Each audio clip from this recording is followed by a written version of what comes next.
السلام عليكم ورحمة الله. إن الحمد لله حمدا كثيرا طيبا مباركا فيه، وصلى الله على نبينا وحبيبنا محمد بن عبد الله صلى الله عليه وآله وصحبه وسلم. يا أيها الذين آمنوا اتقوا الله حق تقاته ولا تموتن إلا وأنتم مسلمون. ഏറെ സ്നേഹമുള്ള സഹോദരീ സഹോദരന്മാരെ, പ്രിയപ്പെട്ട ഗഫൂർ മാഷ്, അതേപോലെ ഇന്നത്തെ ഈ ദിവസത്തെ ധന്യമാക്കാൻ റബ്ബിൻ്റെ അടുക്കൽ വലിയ പ്രതിഫലം ലഭിക്കുന്ന മണിക്കൂറുകളാക്കാൻ ഒരുപാട് ത്യാഗം സഹിച്ച് കഷ്ടപ്പെട്ട് ഇവിടെ കൊപ്പത്തേക്ക് എത്തിയ എൻ്റെ ഏറ്റവും സ്നേഹമുള്ള എൻ്റെ പ്രിയപ്പെട്ട സഹോദരങ്ങളെ, അല്ലാഹു സുബ്ഹാനഹു വ തആല ഒരുമിച്ച് കൂടലിനെ നമ്മിൽ നിന്ന് സ്വീകരിക്കുമാറാകട്ടെ. ഏത് സമയത്ത് മലക്കുൽ മൗത്ത് വന്ന് നമ്മുടെ അഭിപ്രായം ചോദിക്കാതെ നമ്മുടെ റൂഹ് പിടിച്ചു കൊണ്ടുപോകുമ്പോഴും ഈമാനോടുകൂടി മരിക്കാൻ, നന്മയുടെ മീസാനിൽ ഏറ്റവും ഖനം തൂങ്ങുന്ന രമലായി മാറാൻ നമ്മുടെ ഇരുത്തവും ഇന്നത്തെ കേൾവിയും അള്ളാഹു നമ്മിൽ നിന്ന് സ്വീകരിക്കുമാറാകട്ടെ. ഇവിടെ പറയുന്ന കാര്യങ്ങൾ കേൾക്കാനും നമുക്ക് ഉൾക്കൊള്ളാനാവുന്ന ഉൾക്കൊള്ളാനും, അങ്ങനെ അള്ളാഹുവിൻ്റെ തൃപ്തി കൂടുതൽ നേടാനും നാം ആവുന്നത്ര ശ്രമിക്കണം. പറയുന്നവർക്ക് പറയാനും, കേൾക്കുന്നത് കേൾക്കാനും, അതിൽ നിന്ന് ഉൾക്കൊള്ളേണ്ട കാര്യങ്ങൾ ഉൾക്കൊള്ളാനുമുള്ള റഹ്മാനായ റബ്ബിൻ്റെ തൗഫീഖിന് വേണ്ടി നമ്മളെല്ലാവരും പ്രാർത്ഥിക്കണം. ഗഫൂർ മാഷ് നമ്മുടെ കൺവെൻഷൻ്റെ സംസ്ഥാന കൺവീനറാണ്. നിങ്ങളിൽ പലരെയും പോലെ രണ്ട് കണ്ണുകളും കാണാത്ത നമ്മുടെ പ്രിയ സുഹൃത്ത്, ഒരുപാട് നമുക്ക് മാതൃകയാണ് അക്കാര്യത്തിൽ. അതേപോലെ തന്നെ ഇതിൽ കോർഡിനേറ്റർ ഷംസാർ സാറുണ്ട്. കാഴ്ച പരിമിതിയുണ്ടെങ്കിലും കാഴ്ച പരിമിതിയുള്ളവർക്ക് വേണ്ടി നിലകൊള്ളാനും അവർക്ക് വേണ്ടി മുന്നിൽ നിൽക്കാനും അവരെ പോലെയുള്ള ആളുകൾ, നിങ്ങളെപ്പോലെയുള്ള അവരെ പോലെയുള്ള ആളുകൾ എന്നും ഞങ്ങൾക്കൊക്കെ മാതൃകയാണ്. അള്ളാഹു എല്ലാവരിൽ നിന്നും സ്വീകരിക്കുമാറാകട്ടെ. കഴിഞ്ഞ ദിവസം നമ്മുടെ ഗഫൂർ മാഷ് പീസ് റേഡിയോയിൽ അതിഥിയായിട്ട് വന്നത്, അദ്ദേഹത്തിൻ്റെ സംസാരം ഞാൻ കേട്ടിരുന്നു. പരിശുദ്ധ ഖുർആനിലെ ഒരു വചനം അദ്ദേഹത്തെ മാറ്റി ചിന്തിച്ചതും ആ വചനമാണ് അദ്ദേഹം സൂചിപ്പിച്ചത്. വലനബുലുവന്നകും ബിശൈഇൻ മിനൽ ഖൗഫി വൽ ജൂഇ വനഖ്സിൻ മിനൽ അംവാലി വൽ അൻഫുസി വസ്സമറാത്ത് വബശ്ശിരിസ് സ്വാബിരീൻ. പരിശുദ്ധ ഖുർആനിൽ അല്ലാഹു സുബ്ഹാനഹു വ തആല ജീവിച്ചിരിക്കുന്ന എല്ലാ മനുഷ്യരോടും പറഞ്ഞൊരു കാര്യമാണ് അദ്ദേഹം സൂചിപ്പിച്ചത്. തീർച്ചയായും നിങ്ങളെ നാം പരീക്ഷിക്കുക തന്നെ ചെയ്യും. അവിടെ നിങ്ങളെ തിരിച്ചറിയാനും ക്ഷമയുള്ളവനാണെങ്കിൽ സ്വർഗം നൽകാനുമാണ് നിങ്ങൾക്കുള്ള പരീക്ഷണം. ആ വചനം എന്നെ ചിന്തിപ്പിക്കുകയും എൻ്റെ നിരാശയിൽ നിന്ന് എൻ്റെ പ്രതീക്ഷയിലേക്ക് എത്തിക്കുകയും ചെയ്തു എന്ന് അദ്ദേഹം കഴിഞ്ഞ പീസ് റേഡിയോയുടെ ആ സമകാലിക അതിഥിയിൽ അദ്ദേഹം സംസാരിച്ച് ഞാൻ ഓർക്കുകയാണ്. ഏതായാലും അദ്ദേഹത്തിനോടും പ്രത്യേകമുള്ള നന്ദി അറിയിക്കുകയാണ്. പ്രിയമുള്ളവരെ, ഞാൻ എൻ്റെ സംസാരത്തിലേക്ക് വരുമ്പോൾ ഗഹനമായ കാര്യങ്ങളൊന്നും എന്നോട് പറഞ്ഞിട്ടില്ല. നമുക്കൊക്കെ അറിയാവുന്ന ചില കാര്യങ്ങൾ, എന്നാൽ വളരെ പ്രാധാന്യത്തോടു കൂടി നമ്മൾ കൊണ്ടു നടക്കേണ്ട അതിപ്രധാനമായ ഒരു വിഷയത്തെക്കുറിച്ച്, ലളിതമായൊരു വിഷയത്തെക്കുറിച്ചാണ് വളരെ ചുരുങ്ങിയ സമയം എനിക്ക് നിങ്ങളുമായി സംസാരിക്കാനുള്ളത്. ഇൻഷാ അല്ലാഹ് എനിക്ക് ശേഷം പ്രഗത്ഭരായ പണ്ഡിതന്മാർ തന്നെയാണ് നിങ്ങളുമായി സംവദിക്കുക. നിങ്ങളതും ശ്രദ്ധിക്കണമെന്ന് ഓർമ്മപ്പെടുത്തുന്നു. നമുക്കറിയാം, നമ്മൾ പരിശുദ്ധ ഖുർആൻ നിങ്ങൾ കേട്ടവരാണ്, കുറേ പഠിച്ചവരാണ്, പഠിച്ചുകൊണ്ടിരിക്കുന്നവരാണ്, പ്രസംഗങ്ങൾ കേൾക്കുന്നവരാണ്. പരിശുദ്ധ ഖുർആൻ അങ്ങനെ വായിക്കുമ്പോൾ അതിൽ ഏറ്റവും ഉൾപ്പെട്ടിട്ടുള്ള ഒരു വിഷയമാണ് പ്രവാചകന്മാരെ കുറിച്ചുള്ള ചരിത്രം, നബിമാരെ കുറിച്ചുള്ള ചരിത്രം. 25 നബിമാരുടെ പേരെ ഖുർആനിൽ പറഞ്ഞിട്ടുള്ളൂ. എത്രയാണ്? 25 നബിമാരുടെ പേര്. എന്നാൽ അതിൽ തന്നെ ഏതാനും ചില പ്രവാചകന്മാരുടെ ചരിത്രമാണ് അള്ളാഹു വിശദമായി പറഞ്ഞിട്ടുള്ളത്. ചിലരുടെ പേര് മാത്രമേ പറഞ്ഞിട്ടുള്ളൂ. ചില പ്രവാചകന്മാരെ, ചിലരുടെ പ്രബോധനത്തെക്കുറിച്ച് പറഞ്ഞു, ചിലരുടെ കുടുംബത്തെക്കുറിച്ച് പറഞ്ഞു, ചിലരുടെ വിശ്വാസത്തെക്കുറിച്ചും വിശ്വാസ ദൃഢതയെക്കുറിച്ചും പറഞ്ഞു, അവരുടെ ക്ഷമയെക്കുറിച്ച് പറഞ്ഞു, സ്വഭാവത്തിൻ്റെ മാധുര്യത്തെക്കുറിച്ച് പറഞ്ഞു, പ്രവാചകന്മാർക്ക് അനുഭവിച്ച ചില പരീക്ഷണങ്ങളെക്കുറിച്ച് പറഞ്ഞു. അക്കൂട്ടത്തിൽ എടുത്തു പറഞ്ഞതാണ് പ്രവാചകന്മാരുടെ ചില മനമുരുകിയ പ്രാർത്ഥനകൾ. അവരുടെ ചില പ്രാർത്ഥനകൾ അള്ളാഹു എടുത്തു പറഞ്ഞിട്ടുണ്ട് പല സന്ദർഭങ്ങളിൽ. എന്തിനാണ് അള്ളാഹു സുബ്ഹാനഹു വ തആല അതൊക്കെ കഴിഞ്ഞുപോയ പ്രവാചകന്മാരുടെ ഈ വിഷയമൊക്കെ നമ്മെ അറിയിക്കണമെന്നറിയോ? നമുക്കതിലൊക്കെ ഒരുപാട് പഠിക്കാനും സന്ദേശം ഉൾക്കൊള്ളാനുമുണ്ട്. ഇൻഷാ അല്ലാഹ് എന്നോട് സംസാരിക്കാൻ പറഞ്ഞ വിഷയം ആ മേഖലയിൽ ഊന്നിക്കൊണ്ടാണ്. പ്രാർത്ഥന എന്നത് ഒരു മുസ്ലിമിന് ആയുധമാണ്. സിലാഹുൽ മുഅ്മിനിൻ. അതെങ്ങനെയാണ് അതാവുക എന്നതിനെക്കുറിച്ചാണ് ചില ചിന്തകൾ നിങ്ങളുമായി പങ്കുവെക്കുന്നത്. പ്രവാചകന്മാരുടെ ആ പ്രാർത്ഥനകൾ പരിശുദ്ധ ഖുർആനിൽ അവരുടെ ജീവിത മേഖലകൾ പരിശോധിക്കുമ്പോൾ അതിൽ നമുക്ക് പല പ്രവാചകന്മാരും നമ്മുടെ നെഞ്ചിൽ കൊള്ളുന്ന രൂപത്തിലാണ് അവരുടെ ജീവിതം. അതിലൊന്നാണ് അയ്യൂബ് നബിയുടെ ചരിത്രം പരിശുദ്ധ ഖുർആൻ പ്രധാനമായും. പിന്നെ 2 സൂറത്തുകളിൽ അദ്ദേഹത്തിന്റെ ജീവചരിത്രം സംക്ഷിപ്തമായി പറയുന്നുണ്ട്. അതിലൊന്ന് സൂറത്ത് അൽ അംബിയ ആണ്, മറ്റൊന്ന് സൂറത്ത് സ്വാദാണ്. മറ്റു പല സ്ഥലങ്ങളിലും പേര് മാത്രമാണ് പറഞ്ഞിട്ടുള്ളത്. സൂറത്ത് അംബിയയിൽ 2 ആയത്തുകളിലൂടെ അയ്യൂബ് നബി അലൈഹി സ്വലാമിയുടെ ജീവിതത്തിന്റെ സംക്ഷിപ്തം ക്യാപ്സൂളായി പറയുന്നത് നമുക്ക് മനസ്സിലാക്കാനാവും.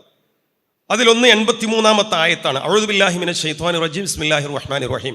അല്ലാഹു പറയുന്നു അയ്യൂബ ഇദ് നാദാ റബ്ബഹു അന്നീ മസ്സനിയൽ ദുർറു വഅൻത അർഹമുർ റഹീമീൻ. അതാണ് അതിൽ 1-ാമത്തെ ആയത്ത്. അല്ലാഹു നമ്മളെ ഓർമ്മിപ്പിക്കണം, അയ്യൂബ, അയ്യൂബിനെ നിങ്ങൾ ഓർക്കണേ, അയ്യൂബിനെ നിങ്ങൾ തിരിച്ചറിയണേ, അയ്യൂബിന്റെ ചരിത്രം പഠിക്കണേ വിശ്വാസികളെ എന്ന് പറഞ്ഞുകൊണ്ട് അല്ലാഹു പറയുന്നു ഇദ് നാദാ റബ്ബഹു, ഇദ് നാദാ റബ്ബഹു, അദ്ദേഹം തന്റെ റബ്ബിനെ വിളിച്ചു പ്രാർത്ഥിച്ച സന്ദർഭം, റഹ്മാനെ എന്ന് വിളിച്ചൊരു സന്ദർഭമുണ്ട്. എന്നിട്ട് അദ്ദേഹം പറഞ്ഞു അന്നീ മസ്സനിയൽ ദുർറു, അന്നീ മസ്സനിയൽ ദുർറു വഅൻത അർഹമുർ റഹീമീൻ. എൻ്റെ റബ്ബേ, എനിക്ക് ദുരിതം ബാധിച്ചിട്ടുണ്ട്, തീർച്ചയായിട്ടും ഞാൻ പ്രയാസത്തിലാണ്, നിനക്കതറിയാമല്ലോ. നീയാവട്ടെ അർഹമുർ റഹീമീനാണ്, കരുണ ചെയ്യുന്നവരിൽ ഏറ്റവും കരുണ ചെയ്യുന്നവനാണ് നീ.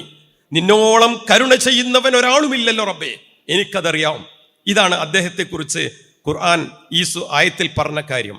ഇതിൽ ഒരുപാട് കാര്യങ്ങൾ ഉൾക്കൊണ്ടിട്ടുണ്ട്. ഇപ്പോ പല തഫ്സീറുകളിലും വിശദീകരണങ്ങളുണ്ട്. ബൈബിളിലെ പഴയ നിയമത്തിൽ ഇയ്യോബിന്റെ പുസ്തകം എന്ന് പറഞ്ഞിട്ട് ഒരു ഏടുണ്ട്. അതിൽ ചില അധ്യായങ്ങളുണ്ട്. ഇയ്യോബിന്റെ പുസ്തകം, അയ്യൂബ് നബിയുടെ ചരിത്രമാണ് അതിൽ പറയുന്നത്. തഫ്സീറുകളിലൊക്കെ പറഞ്ഞ പല കാര്യങ്ങളും അതിനോട് യോജിച്ചു വരുന്നതാണ്. ഖുർആനിൽ പറഞ്ഞ ഈ ആയത്തിന്റെ ആശയവും അതിലുണ്ട്. ഇവിടെ എനിക്കൊരു ദുരിതം ബാധിച്ചു എന്ന് അയ്യൂബ് നബി അലൈഹി സ്വലാം പറയുമ്പോൾ തഫ്സീറുകളിലും ചരിത്രങ്ങളിലുമൊക്കെ അതിന്റെ സംക്ഷിപ്തം പറഞ്ഞിട്ടുണ്ട്. പ്രിയമുള്ളവരെ, നമുക്കത് ചില തിരിച്ചറിവുകൾ ഉണ്ടാക്കേണ്ടതാണ്. ആരോഗ്യമുള്ളവർക്കും ആരോഗ്യമില്ലാത്തവർക്കും, അംഗപരിമിതർക്കും അല്ലാത്തവർക്കുമൊക്കെ വലിയ പാഠമാണ് അയ്യൂബ് നബിയുടെ പാഠം. നോക്കൂ, അദ്ദേഹത്തിന് ദുരിതം ബാധിച്ചു എന്ന് മാത്രമാണ് അവിടെ ഖുർആൻ നമ്മളെ പറയുന്നത്. അദ്ദേഹത്തിന്റെ ദുരിതം എന്താണെന്ന് ചരിത്രം നിങ്ങൾക്ക് പലർക്കും അതറിയാം. അയ്യൂബ് നബി അലൈഹി സ്വലാം പ്രവാചകനാണ്, ഒരുപാട് നന്മ നിറഞ്ഞവനാണ്, ഭൗതിക ജീവിതത്തിൽ ഒരുപാട് അലങ്കാരങ്ങൾ നൽകിയവനാണ്. 10 മക്കളെ അള്ളാഹു അദ്ദേഹത്തിന് നൽകി, 7 ആൺമക്കളും 3 പെൺമക്കളും. അനവധി സമ്പത്ത് നൽകി, സ്വർണമുണ്ട്, കുതിരകളുണ്ട്, ഒട്ടകങ്ങളുണ്ട്, ആടുമാടുകളുണ്ട്, വേലക്കാരുണ്ട്, അങ്ങനെ പലതും പലതും. പക്ഷെ റഹ്മാനായ റബ്ബ് അദ്ദേഹത്തെ പരീക്ഷിച്ചു. ഇമാം ഇബ്നു കസീർ റഹിമഹുല്ലാ പറയുന്നത് പോലെ അൽ ബലാഉ ഫീ മാലിഹി വവലദിഹി വജിസ്മിഹി, അദ്ദേഹത്തിന്റെ സമ്പത്തിലും മക്കളിലും ശരീരത്തിലടക്കം റഹ്മാനായ റബ്ബ് ചില ബലാഉകൾ കൊടുക്കാൻ തീരുമാനിച്ചു. ചരിത്രം അറിയുന്നു, അദ്ദേഹത്തിന്റെ സമ്പത്തൊക്കെ നശിച്ചു പോവുകയാണ്, മക്കൾ ഓരോന്നോരോന്നായി മരിച്ചു വീഴുകയാണ്. ചില ചരിത്രരേഖകളിൽ നമ്മൾ വായിക്കുന്നത്, ഒരു മകന്റെ മയ്യത്ത് ഖബറടക്കി വരുമ്പോ ആ പ്രവാചകൻ കാണുന്നത് മറ്റൊരു മകൻ മയ്യത്തായി കിടക്കുന്നതാണ്. ഒരു ഉപ്പയുടെ വേദന ഒന്ന് ആലോചിച്ച് നോക്കൂ. ഒരു കണ്ണില്ലാത്തതുപോലെയല്ല, ഒരു കാലില്ലാത്തതുപോലെയല്ല, സ്വന്തം കരളിന്റെ കഷ്ണം മരിച്ചു പോകുന്നത് കാണുമ്പോ എനിക്ക് എന്ത് സംഭവിച്ചാലും എൻ്റെ മകനൊന്നും സംഭവിക്കരുത് എന്ന് ആഗ്രഹിക്കുന്നവരാണ് നമ്മളൊക്കെ. പക്ഷെ ആ പ്രവാചകൻ കണ്ടുകൊണ്ടിരിക്കുകയാണ് ഓരോ മക്കളുടെ മയ്യത്തുകൾ. ആ പ്രവാചകൻ തളർന്നില്ല എന്നതാണ്. അദ്ദേഹത്തിന്റെ സമ്പത്തുകൾ നശിച്ചു പോവുകയാണ്. അതിനൊക്കെ പുറമെ എല്ലാം അവസാനിച്ചപ്പോ പരീക്ഷണം ശരീരത്തിലായി. ശരീരത്തിൽ വലിയ പരീക്ഷണം, മുമ്പൊരിക്കലും ഇല്ലാത്ത രോഗം, മാറാരോഗം. ഇബ്നു കസീർ റഹിമഹുല്ലാ പറയുന്നത് സലീമുൻ സിവാ ഖൽബുഹു വലിസാനുഹു, അദ്ദേഹത്തിന്റെ കൽബും ലിസാനുമല്ലാതെ, ഹൃദയവും നാവുമല്ലാത്ത മറ്റെല്ലാം പരീക്ഷിക്കപ്പെട്ടു. അദ്ദേഹത്തിന്റെ കൽബിനൊന്നും പറ്റിയില്ല. അതുകൊണ്ട് അദ്ദേഹം ചിന്തിക്കാൻ പറ്റാത്ത ചിന്തിച്ചില്ല. അദ്ദേഹത്തിന്റെ നാവിനൊന്നും പറ്റിയില്ല. അതുകൊണ്ട് പറയാൻ പാടില്ലാത്തതൊന്നും അദ്ദേഹം ഒരു പരീക്ഷണത്തിലും പറഞ്ഞില്ല. ആ പ്രാർത്ഥനയിൽ പോലും എൻ്റെ റബ്ബേ നീ ഇന്നെങ്ങനെ ചെയ്തല്ലോ എന്നല്ല, എൻ്റെ റബ്ബേ ഞാൻ ഇങ്ങനെ ഒരു മനുഷ്യനായിട്ടും നന്മകളല്ലാതെ ഞാനൊന്നും ചെയ്തിട്ടില്ല, എന്നിട്ടും നീ എന്നെ ഇങ്ങനെ പരീക്ഷിച്ചല്ലോ എന്നൊരു വാക്ക് മഹാനായ അയ്യൂബ് നബി പറഞ്ഞില്ല. മറിച്ച് റബ്ബേ നിനക്കറിയാമല്ലോ എനിക്ക് ചില ദുരിതങ്ങളൊക്കെ ഉണ്ട്, പക്ഷെ നിന്നിൽ എനിക്ക് പ്രതീക്ഷയുണ്ട്, എനിക്ക് നിരാശയില്ല, നീ അർഹമുർ റഹീമീനാണ്. ആ വാക്കിലെല്ലാം ഒതുങ്ങി. അദ്ദേഹത്തിന്റെ ശരീരത്തിലുള്ള ദുർഗന്ധത്തെക്കുറിച്ചും ശരീരത്തിൽ നിന്ന് മാംസം കൊഴിഞ്ഞു വീഴുന്നതിനെ കുറിച്ചൊക്കെ ചില പിന്നെ വായനകളിലുണ്ട്. എങ്ങനെയാണെന്ന് അള്ളാഹുവിനാണ് പൂർണ്ണമായി അറിയുക. ഏതായിരുന്നാലും കുടുംബങ്ങൾ പോലും അകന്നുപോയി എന്നാണ്. പക്ഷേ അദ്ദേഹത്തിന് കൈത്താങ്ങായി അദ്ദേഹത്തിന്റെ ഒരു പ്രിയപ്പെട്ട പത്നി കൂടെ ഉണ്ടായിരുന്നു എന്നും ചരിത്രം. അവർ നന്നായി നോക്കി. ഈ ദുർഗന്ധപൂരിതമായ ശരീരവും അവർ കഴുകി വൃത്തിയാക്കി കൊടുത്തു, കൂടെ നിന്നു, കൈത്താങ്ങായി. ചില പുസ്തകങ്ങളിൽ ഞാൻ വായിച്ചത്, നീണ്ടു വളർന്നിരുന്ന അവരുടെ കേശം, ആ മുടി മുറിച്ച് വിറ്റുപോലും അവർ ഭക്ഷണം കഴിക്കേണ്ടി വന്നു. അതേപോലെ തന്നെ അദ്ദേഹത്തിന്റെ 2 സഹോദരന്മാർ വന്നു പോവും ചെയ്തു എന്നും ഇബ്നു കസീർ റഹ്മഹുല്ലാ തഫ്സീറിൽ എഴുതി വെക്കുന്നുണ്ട്. പ്രിയമുള്ളവരെ, ഇങ്ങനെയുള്ള വലിയ ഏകദേശം 18 കൊല്ലക്കാലത്തോളം എന്നാണ് പിന്നെ തഫ്സീറിൽ വായിക്കാൻ കഴിഞ്ഞത്. ഒരഭിപ്രായം അങ്ങനെയാണ്. 18 കൊല്ലക്കാലത്തോളം ദുരിതം. അദ്ദേഹത്തിന്റെ ഭാര്യ ചോദിക്കുന്നതായിട്ട് കൂടി ഇബ്നു കസീർ റഹ്മഹുല്ലാ എഴുതുന്നുണ്ട് കേട്ടോ. മുഫസ്സിറാണ്, ഖുർആനിൽ ഏറ്റവും വലിയ തഫ്സീർ എഴുതിയ ആളാണ്. ഞാൻ അതുകൊണ്ടാണ് അദ്ദേഹത്തിൽ നിന്ന് വായിച്ചതാണ് ഞാൻ ഉദ്ധരിച്ചത്. ഭാര്യ ഒരു വേള ഈ ദുരിതം കണ്ട് ചോദിക്കുന്നുണ്ട്, എത്ര കഷ്ടപ്പാടാണ് അങ്ങേക്ക്, എന്തുമാത്രം സഹിക്കാനാവാത്ത വേദനയാണ് അങ്ങ് സഹിക്കുന്നത്, ഒന്ന് റബ്ബിനോടൊന്ന് മനമുരുകി പ്രാർത്ഥിച്ചുകൂടെ, ഒന്നുകൂടി പറഞ്ഞുകൂടെ എന്ന് ചോദിക്കുമ്പോൾ അദ്ദേഹം പറയുന്നൊരു മറുപടി ഉണ്ട്. പ്രിയപ്പെട്ടവളെ, 70 കൊല്ലം ഈ അയ്യൂബിനൊരു പ്രയാസം ഉണ്ടായിട്ടില്ല. 70 കൊല്ലം ആരോഗ്യവാനായി എന്നെ ജീവിപ്പിച്ചെന്റെ റബ്ബ് കുറച്ചു കാലം എനിക്കൊരു വേദന തന്നാൽ ഞാൻ എന്തിനു പരാതിപ്പെടണം? എന്റെ റബ്ബ് എനിക്ക് മാറ്റാൻ കഴിയുള്ളവനാണല്ലോ. അദ്ദേഹത്തിന്റെ പ്രതീക്ഷ ശുഭപ്രതീക്ഷയായിരുന്നു. അത് വല്ലാത്തൊരു മോട്ടിവേഷനാണ് നമുക്ക്, വല്ലാത്തൊരു ആവേശമാണ് വിശ്വാസികൾക്ക്, വല്ലാത്തൊരു പ്രതീക്ഷയാണ് വിശ്വാസികൾക്ക്. അയ്യൂബ് നബിയുടെ ചരിത്രം എന്ന് പറഞ്ഞാൽ അതുകൊണ്ടാണ്. അദ്ദേഹം പ്രാർത്ഥിച്ചു, ആ പ്രാർത്ഥനക്ക് അള്ളാഹു ഉത്തരം നൽകിയെന്ന് അടുത്ത ആയത്തിൽ അള്ളാഹു പറയുന്നു. അങ്ങനെ നാം അദ്ദേഹത്തിന് ജവാബ് നൽകി, ഉത്തരം നൽകി. അദ്ദേഹത്തിന് ബാധിച്ച സർവ്വ പ്രയാസങ്ങളിൽ നിന്നും അദ്ദേഹത്തെ നാം മോചിതനാക്കി.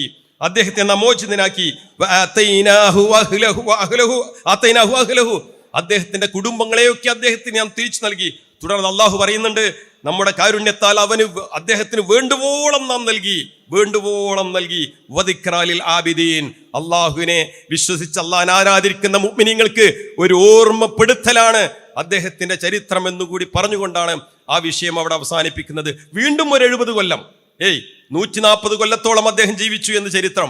വീണ്ടും ഒരു 70 കൊല്ലം ആരോഗ്യവാനായി, ഒരുപാട് മക്കളെ നൽകി, സമ്പത്ത് നൽകി. അദ്ദേഹത്തിന് സുന്ദരികളായ പെൺകുഞ്ഞുങ്ങളാണ് അദ്ദേഹത്തിന് ജനിച്ചത് എന്നൊക്കെ ചരിത്ര വായനയിൽ നമുക്ക് കാണുന്നു. അള്ളാഹുവിനാണ് കൂടുതൽ അറിയുക. ഏതായിരുന്നാലും ഖുർആനിൽ അള്ളാഹു സുബ്ഹാനഹു വ തആല ആ പ്രവാചകനെ കുറിച്ച് 2 വചനങ്ങൾ പറഞ്ഞിട്ടുണ്ടെങ്കിൽ നമുക്കതിൽ വലിയൊരു പാഠമുണ്ട് എന്ന് സൂചിപ്പിക്കാനാണ് ഞാൻ അക്കാര്യം പറഞ്ഞത്. പ്രിയമുള്ളവരെ, ഇങ്ങനെ പ്രവാചകന്മാരുടെ ചരിത്രവും അവരുടെ പ്രാർത്ഥനയും അവരുടെ പരീക്ഷണവും അള്ളാഹു എന്തിനെടുത്തു പറഞ്ഞത് അല്ലെ? ദുനിയാവിൽ ഏറ്റവും വിശിഷ്ട വ്യക്തികൾ ആരാ? സൃഷ്ടികളിൽ ഏറ്റവും ശ്രേഷ്ഠന്മാരായ ആരാണ്? അമ്പിയാക്കളാണ്. അതിലേറ്റവും ശ്രേഷ്ഠവാനാണ് നമ്മുടെ നബി മുത്തു മുഹമ്മദ് മുസ്തഫ സല്ലല്ലാഹു അലൈഹി വസല്ലം. അഷ്റഫുൽ ഖൽഖാണ്, സൃഷ്ടികളിൽ ഏറ്റവും ഷറഫാക്കപ്പെട്ടവൻ. പിന്നീട് ബാക്കിയുള്ള പ്രവാചകന്മാർ. എന്നാൽ ആ പ്രവാചകന്മാരും ഒരുപാട് ദുരിതം അനുഭവിച്ചു എന്നുകൂടിയാണ് അയ്യൂബ് നബിയുടെ ചരിത്രം നമ്മളെ പഠിപ്പിക്കുന്നത് അല്ലെ? തലയെറുക്കപ്പെട്ട പ്രവാചകന്മാരുണ്ട്, നെടുകെ പിളർത്തി കൊല ചെയ്യപ്പെട്ട അനേകം പ്രവാചകന്മാരുണ്ട്, ഒരുപാട് ദുരന്തങ്ങൾക്ക് വിധേയമായവരുണ്ട്, ഒരുപാടുണ്ട്. വിശ്വാസികൾക്ക് എന്നും പ്രതീക്ഷയും ആശ്വാസവും ധൈര്യവും തവക്കുലും നൽകേണ്ടതുണ്ട് എന്നതിലേക്കാണ് അത് വെളിച്ചം വീശുന്നത്. പ്രിയമുള്ളവരെ, ഞാൻ പറഞ്ഞു വന്നത് ഇങ്ങനെയുള്ള പ്രവാചകന്മാരുടെ ചരിത്രം ഖുർആൻ പറയുമോ? ഇൻഷാ അല്ലാഹ് 1-2 കാര്യങ്ങൾ കൂടി അതുമായി ബന്ധപ്പെട്ട് നമുക്ക് എൻ്റെ സംസാരത്തിനിടയിൽ വന്നു പോകുമെന്നാണ് ഞാൻ വിചാരിക്കുന്നത്. ഏതായിരുന്നാലും മുഅ്മിൻ, ഖുർആൻ അല്ലാഹുവിന്റെ റസൂല് പറഞ്ഞതുപോലെ സിലാഹുൽ മുഅ്മിൻ തന്നെയാണ്, ഒരു മുഅ്മിനിന്റെ ആയുധം തന്നെയാണ് പ്രാർത്ഥന എന്നുള്ളത്. വല്ലാത്തൊരു പരിഹാരവും പ്രതീക്ഷയുമാണ്. ഇപ്പൊ നമുക്കൊക്കെ അറിയാമല്ലോ, എന്തൊക്കെ ഒരു ദുരിതവും പ്രയാസം ഉണ്ടെങ്കിലും നമ്മളൊക്കെ മനസ്സ് എപ്പോഴും നമ്മളോട് പറയുന്നത് ഒരു പ്രാർത്ഥനയെ കുറിച്ച് തന്നെയാണ്. ഇപ്പൊ ഒരു ഹോസ്പിറ്റൽ കേസ് ആണെങ്കിൽ, അല്ലെ ഒരു ആശുപത്രി ചെല്ലുമ്പോൾ, ഏറ്റവും വലിയൊരു മേജർ സർജറി കഴിഞ്ഞാലും ലോകത്ത് അറിയപ്പെടുന്ന ഒരു സർജനാണ്, ഒരു ഡോക്ടറാണെങ്കിലും, എനിക്ക് ചെയ്യാനുള്ളതൊക്കെ ചെയ്തു, ഇനി നിങ്ങൾ പ്രാർത്ഥിച്ചുകൊള്ളൂ എന്ന് പറയുന്ന ഒരു സ്ഥിതിവിശേഷം നമുക്ക് കാണാൻ സാധിക്കും. നമ്മുടെയൊക്കെ ജീവിതത്തിൽ നമുക്ക് കരുത്ത് നൽകുന്നതാണ് പ്രാർത്ഥന എന്നത് തന്നെയാണ് നമ്മുടെയൊക്കെ ജീവിതാനുഭവം. അപ്പൊ നിങ്ങളൊക്കെ, ഞാനത് പറയേണ്ടതില്ലല്ലോ, നിത്യജീവിതത്തിൽ ഒരു മുസ്ലിമിനെ സംബന്ധിച്ചിടത്തോളം ഒഴിവാക്കാനാവാത്ത ഒരു നിരന്തരമായ ഒരു ഇബാദത്ത് കൂടിയാണ് പ്രാർത്ഥന. അതുകൊണ്ട് തന്നെ പ്രിയമുള്ളവരെ, എനിക്ക് പ്രത്യേകമായി സൂചിപ്പിക്കാനുള്ളത്, നമുക്ക് എന്തെങ്കിലും പരിമിതികൾ ഉണ്ടാവട്ടെ ഇല്ലാതിരിക്കട്ടെ, റഹ്മാനായ റബ്ബിൽ തവക്കുൽ ചെയ്ത് അവനോട് പ്രാർത്ഥിച്ചുകൊണ്ട് ജീവിതം മുന്നോട്ട് പോയാൽ അത് വലിയൊരു ആശ്വാസമാണ്. അതുകൊണ്ടാണ് മുഅ്മിനിന്റെ ആയുധം എന്ന് പറയാൻ കാരണം. എന്തിനീ ആയുധം കൊണ്ട് നടക്കുന്നത്? ആയുധം കൊണ്ട് നടക്കുന്നത് ധൈര്യത്തിനാണ്. ഇപ്പൊ രാവിലെ ഈ മഞ്ഞുകാലത്തു കൂടി നടക്കാൻ ഇറങ്ങുന്നവർ, ചില ആളുടെയൊക്കെ കയ്യിലൊരു വലിയ നീണ്ടുള്ളൊരു വടി കാണാം. ആ വടി എന്തിനാ? പട്ടികൾ നന്നായി ഉണ്ടാകുമ്പോൾ ആ പട്ടികളിൽ നിന്ന് സംരക്ഷണം കിട്ടാൻ ഒരു ആയുധം എന്നുള്ള നിലക്കാണ്, ഒരു പ്രൊട്ടക്ഷനാണ്.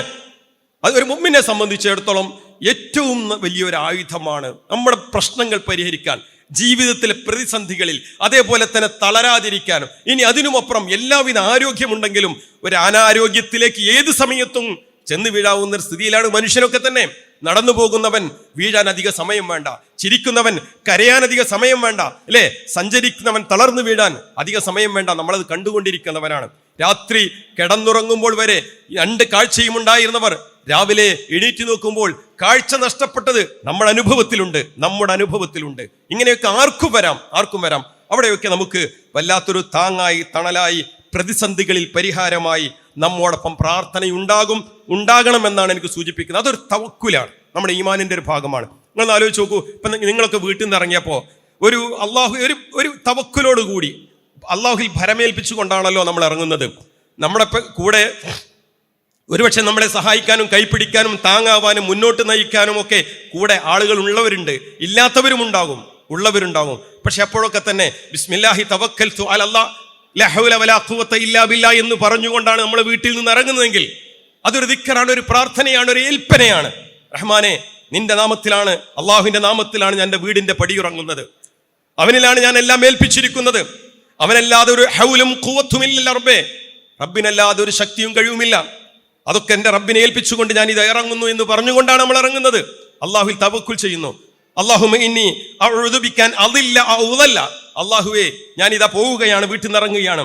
ഞാൻ വഴിപിഴച്ചു പോകുന്നതിൽ നിന്നും, മറ്റുള്ളവർ എന്നെ വഴിപിഴപ്പിക്കുന്നതിൽ നിന്നും, ഔ അസില്ല ഔ ഉസല്ല, ഞാൻ വഴി തെറ്റിപ്പോകുന്നതിൽ നിന്നും, എത്തേണ്ട സ്ഥലത്തെത്താതെ വഴി മാറിപ്പോകുന്നതിൽ നിന്നും, മറ്റാരെങ്കിലും എന്നെ വഴി തിരിച്ചുവിടുന്നതിൽ നിന്നും, വ അദ്ലമ ഉദ്ലം, ഞാൻ ചെയ്യുന്നതിൽ നിന്നും, എന്നെ മറ്റുള്ളവർ ആക്രമിക്കുന്നതിൽ നിന്നും, ഔ അജ്ഹല ഔ ഇജ്ഹല അലൈ, ഞാൻ അവിവേകം കാണിക്കുന്നതിൽ നിന്നും, മറ്റുള്ളവർ എന്നോട് അവിവേകം കാണിക്കുന്നതിൽ നിന്നുമൊക്കെ റാധാ, എൻ്റെ റബ്ബേ, ഞാൻ നിന്നോട് കാവൽ ചോദിക്കുന്നു എന്ന് പറഞ്ഞുകൊണ്ട് വീട്ടിൽ നിന്ന് ഇറങ്ങാനാണ് അള്ളാഹുവിൻ്റെ റസൂൽ പഠിപ്പിക്കുന്നത്. എന്തൊരു സമാധാനമാണ്!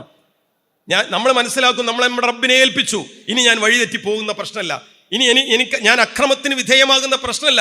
കാരണം രാജാതിരാജനായ, എല്ലാറ്റിനും കഴിവുള്ള, എല്ലാ സഹായവും നൽകാൻ കഴിയുന്ന എൻ്റെ റബ്ബിനെ ഏൽപ്പിച്ചുകൊണ്ടാണ് ഞാൻ ഇറങ്ങുന്നത്. ആ ഒരു ചിന്താഗതി വീട്ടിൽ നിന്ന് ഇറങ്ങുമ്പോൾ മാത്രമല്ല, ജീവിതത്തിൽ എപ്പോഴും ഉണ്ടാകണമെന്നാണ് എനിക്ക് എന്നോടും എൻ്റെ സുഹൃത്തുക്കളോടും സൂചിപ്പിക്കുന്നത്. യാത്രാവേളയിൽ അങ്ങനെയാണ്, രോഗം വരുമ്പോൾ അങ്ങനെയാണ്, പരീക്ഷ ഒരു ചികിത്സാ രീതിയിൽ അങ്ങനെയാണ്, എന്നും വേണ്ട ഒരു പരീക്ഷയ്ക്ക് പോകുന്ന നമ്മുടെ മക്കൾ എല്ലാവരും അല്ലെ അള്ളാഹു തവക്കുൽ ചെയ്ത് പ്രാർത്ഥിച്ചുകൊണ്ടാണ് പോകുന്നത്.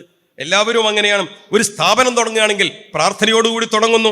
ഒരു വിവാഹം, നമ്മുടെ മക്കളെ വിവാഹം കഴിച്ചയക്കുകയാണെങ്കിൽ, നമ്മളൊരു വിവാഹം കഴിക്കുകയാണെങ്കിൽ നമ്മുടെ മനസ്സിന്റെ വിങ്ങലെന്താണ്? ഏതൊരു ഉമ്മയും വാപ്പയും ആഗ്രഹിക്കുന്നത്, റബ്ബേ, എൻ്റെ കുട്ടിക്ക്, എൻ്റെ കുഞ്ഞിന്, എൻ്റെ മോൾക്ക് ഒരു പ്രയാസവും ഉണ്ടാകരുത് റബ്ബേ. ഒരു പെൺകുട്ടി ഉണ്ടായാൽ ആ പെൺകുട്ടിയെ കല്യാണം കഴിച്ചാലും, ആ കുട്ടിക്ക് പെൺകുട്ടി ഉണ്ടായാലും, അവർക്ക് പേരക്കുട്ടി ഉണ്ടായാലും, നമ്മൾ ജീവിക്കുന്ന കാലത്തോളം പെൺമക്കൾ നമ്മളുടെ വിങ്ങലാണ്, നമ്മുടെ നോവാണ്. അവരുടെ കണ്ണുനീര് നമ്മുടെ കണ്ണുനീരാണ്, അവരുടെ തേങ്ങലുകൾ നമ്മുടെ തേങ്ങലുകളാണ്. അതുകൊണ്ട് എപ്പോഴും നമ്മൾ എത്ര ഉയരത്തിലെത്തിയാലും നമ്മൾ മാതാപിതാക്കൾ നമ്മുടെ മക്കൾക്ക് വേണ്ടി പ്രാർത്ഥിച്ചു കൊണ്ടിരിക്കും.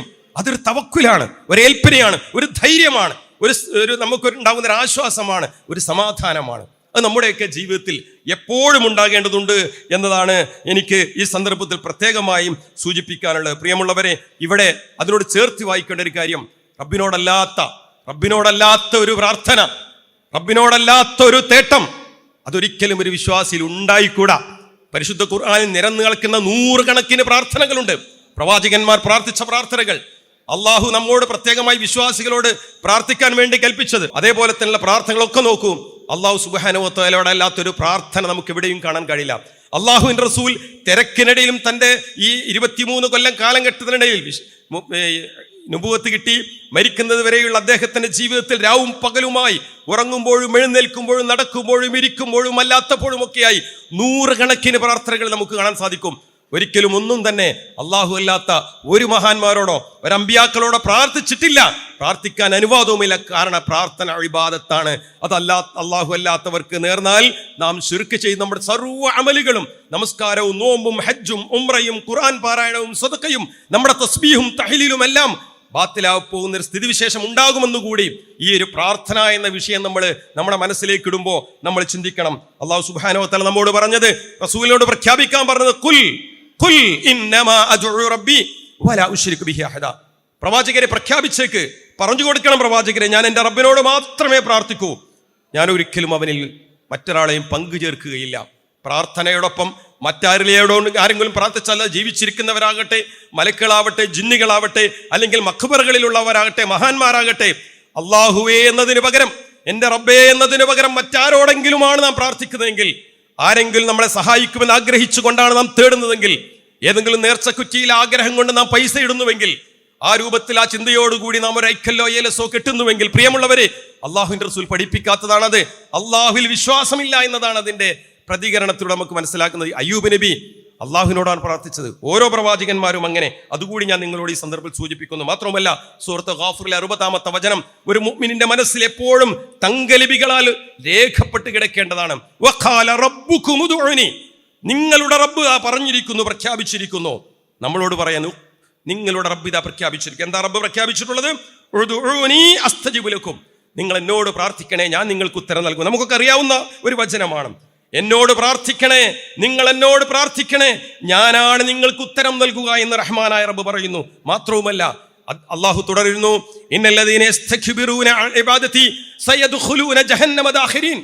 എന്നോട് പ്രാർത്ഥിക്കുക എന്ന പ്രാർത്ഥന നിർവഹിക്കാതെ, അത് ഇബാദത്ത് നിർവഹിക്കാതെ, ആ ഇബാദത്ത് എന്നോട് പ്രാർത്ഥിക്കുക എന്ന ഇബാദത്ത് നിർവഹിക്കാതെ ആരെങ്കിലും അഹങ്കാരം നടിച്ചാൽ നിന്ദ്യരായി അവർ നരകത്തിൽ പ്രവേശിക്കുക തന്നെ ചെയ്യും. അള്ളാഹു ശക്തമായി പറയുന്നു. 6 കാര്യങ്ങൾ ഈ ആയത്തിൽ നമുക്ക് തിരിച്ചറിവുണ്ടാക്കേണ്ടതുണ്ട്. ഒന്ന്, പ്രാർത്ഥന അള്ളാഹുവിനോട് മാത്രമായിരിക്കണം എന്നതാണ് ഉദ്ഉനി എന്ന് റബ്ബ് പറയുമ്പോൾ. രണ്ടാമത്തത്, നമ്മൾ പ്രാർത്ഥിക്കുമ്പോൾ അള്ളാഹിനോട് മാത്രം പ്രാർത്ഥിച്ചാൽ പോരാ, പ്രാർത്ഥിച്ചുകൊണ്ടേയിരിക്കണം എന്നതാണ്. അതൊരു ഇബാദത്താണ്, ഒരു നഷ്ടവും വരാത്തതാണ്. നമുക്ക് പ്രയാസം ഉണ്ടാകുമ്പോൾ മാത്രം ചോദിക്കേണ്ട ഒന്നല്ല പ്രാർത്ഥന. നമ്മുടെ പ്രശ്നങ്ങൾ പരിഹരിക്കാൻ വേണ്ടി മാത്രം പ്രാർത്ഥിക്കേണ്ടതല്ല പ്രാർത്ഥന. നമ്മുടെ ദുരിതങ്ങളിലും അതിൽ നിന്ന് രക്ഷപ്പെടാൻ വേണ്ടി മാത്രം പ്രാർത്ഥിക്കേണ്ടതല്ല പ്രാർത്ഥന. എല്ലാ സമയത്തും നമ്മൾ പ്രാർത്ഥിക്കേണ്ടതാണ്. ദുരിതമുണ്ടായാലും ഇല്ലെങ്കിലും എല്ലാ സമയത്തും പ്രാർത്ഥന അത് നിരന്തരമായി ഉണ്ടാകണം. അതൊരു ഇബാദത്തും നമുക്ക് നാളെ നമ്മുടെ അക്കൗണ്ടിൽ ഒരു വരവ് വരുന്ന, ഒരു രേഖപ്പെടുത്തപ്പെടുന്ന ഏറ്റവും നല്ല ഒരു പുണ്യപ്രവർത്തനവുമാണ്. അതുകൊണ്ടാണ് പ്രാർത്ഥിച്ചുകൊണ്ടേയിരിക്കണം വിശ്വാസി. മറ്റൊന്നെന്താണെന്നറിയോ? ഉത്തരം നൽകുന്നവൻ അള്ളാഹു മാത്രമാണെന്ന തിരിച്ചറിവാണ് ഈ ആയത്തിലൂടെ. 4-മത്തത്, ദുആ ഇബാദത്താണ് എന്ന് ഈ ആയത്ത് പഠിപ്പിക്കുന്നു. 5-മത്തത്, പ്രാർത്ഥിക്കാതിരിക്കുന്നത് കിബറാണ്, അഹങ്കാരമാണ്. അഹങ്കാരിക്ക് മാത്രമേ പ്രാർത്ഥിക്കാതിരിക്കാനാവൂ. വിനയമുള്ളവന് അള്ളാഹുവിനെ മറന്നുകൊണ്ട് ഒന്നും ചെയ്യാൻ കഴിയില്ല.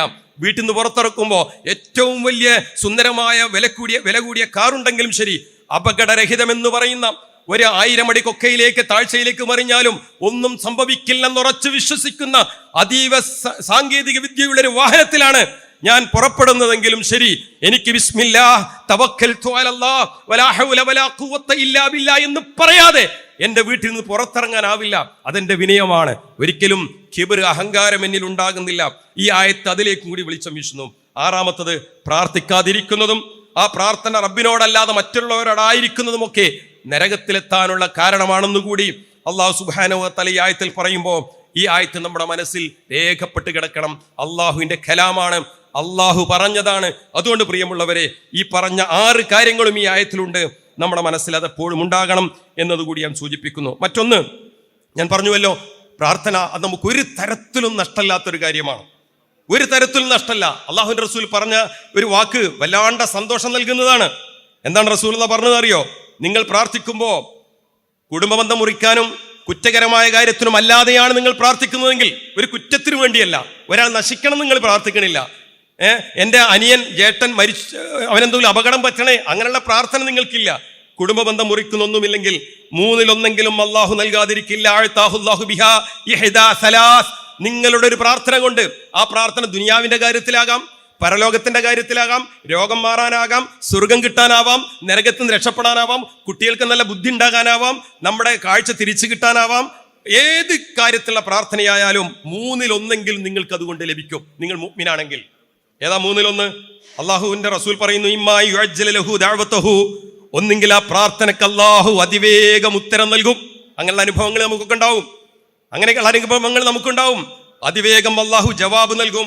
ഇനി അത് ചിലപ്പോൾ ഉണ്ടായിക്കൊള്ളുന്നില്ല, ചിലപ്പോൾ നമ്മൾ ചോദിച്ചത് അള്ളാഹ് തന്നോളുന്നില്ല. കാരണം നമുക്കത് കൊണ്ട് ഗുണമുണ്ടോ ഇല്ലയെന്ന് അള്ളാഹ്ക്കാണ് അറിയാം. ചിലത് നമ്മൾ ചോദിച്ചത് അള്ളാഹ് തരൂല. 10 കൊല്ലം കല്യാണം കഴിഞ്ഞിട്ടും ചിലപ്പോൾ കുട്ടി വേണമെന്ന് ആഗ്രഹിച്ച് അതിനുവേണ്ടി ചികിത്സിച്ച് പ്രാർത്ഥിച്ച് അള്ളാഹു നൽകൂല. ചിലപ്പോൾ അള്ളാഹുവിനെ മാത്രമേ അറിയുള്ളൂ. ആ ഒരു മകനോ മകളോ ഉണ്ടായാൽ അതുകൊണ്ടൊരു പക്ഷേ ഗുണത്തെക്കാളേറെ ദോഷമുണ്ടെന്ന് റബ്ബിന് അറിയാമെങ്കിൽ നമുക്ക് മക്കളെ തരാതിരുന്നത് റബ്ബ് നൽകുന്ന അനുഗ്രഹമാണ്. ചിലപ്പോൾ അതിനേക്കാളും നല്ലൊരു നിയമത്ത് നമുക്ക് നൽകും, അല്ലേ? 3-4 പെൺകുട്ടികൾ ഉണ്ടായിട്ട് ഒരാൺകുട്ടി ഉണ്ടായെങ്കിലെന്ന് ആഗ്രഹിച്ച് പ്രാർത്ഥിച്ച് നടക്കുന്നവർക്ക് ഒരാൺകുട്ടിയും കിട്ടിയിട്ടില്ല. പക്ഷെ അവൻ പ്രാർത്ഥിച്ചിട്ടുണ്ട്.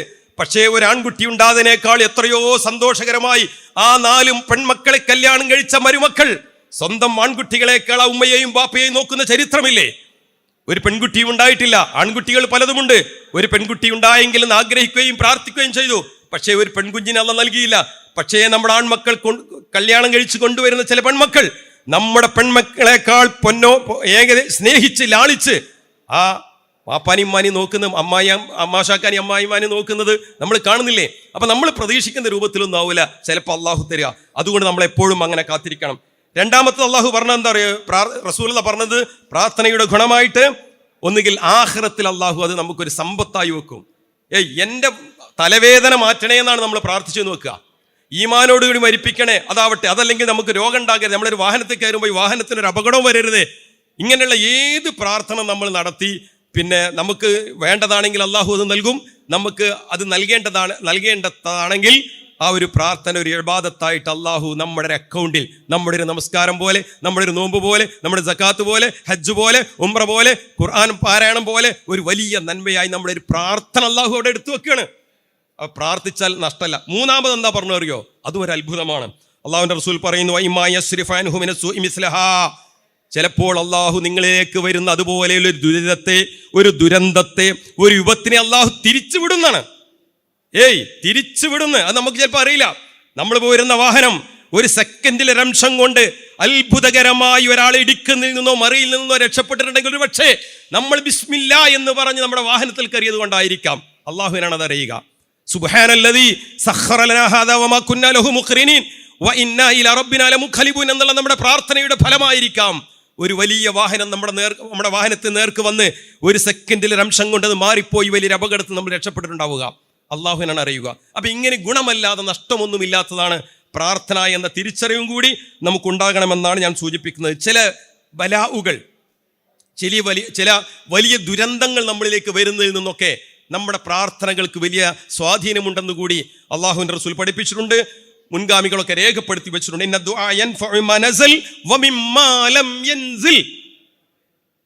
ഭൂമിയിലേക്ക് ഇറങ്ങി വന്ന ചില ദുരന്തങ്ങളെ തടുക്കാൻ, അല്ലെങ്കിൽ ചില ഇറങ്ങി വന്ന് നമുക്ക് കിട്ടിയതിൽ നിന്ന് വലിയ പ്രയോജനങ്ങൾ ഉണ്ടാക്കാനും, അതേപോലെ തന്നെ ഭൂമിയിലേക്ക് ഇറങ്ങി വരാത്ത ചില ദുരന്തങ്ങളെ തടുക്കാനും ഒക്കെ ദഫ്ഉൽ ബലാഇന് പ്രാർത്ഥന കൊണ്ട് സാധിക്കുമെന്നാണ്. അതുകൊണ്ട് പ്രിയമുള്ളവരെ, പ്രാർത്ഥനാ നിരതമാകണം നമ്മുടെ ജീവിതം എന്നതാണ് ഞാൻ ഈ പറയുന്നതിൻ്റെ ആകത്തുക. റസൂലുള്ളാഹി സ്വല്ലല്ലാഹു അലൈഹി വസല്ലം പറഞ്ഞൊരു കാര്യം കൂടി, ലാ യറുദ്ദുൽ ഖളാ ഇല്ല ദുആ. പ്രാർത്ഥനയല്ലാതെ മറ്റൊന്നും ഖളാഇനെ, അള്ളാഹുവിൻ്റെ തീരുമാനത്തെ നീട്ടിവെക്കുന്നതോ മറിക്കുന്നതോ ഇല്ല. അള്ളാഹിന്റെ തീരുമാനവും ഖളാവും എന്താണെന്ന് നമുക്കറിയില്ല. പക്ഷേ നമ്മുടെ ഒരു പ്രാർത്ഥന കൊണ്ട് അള്ളാഹുവിൻ്റെ തീരുമാനം അവൻ്റെ ഒരു ഖളാ, ഒരു ഖദർ നമുക്ക് വേണ്ടി അവൻ നീട്ടിവെക്കാം.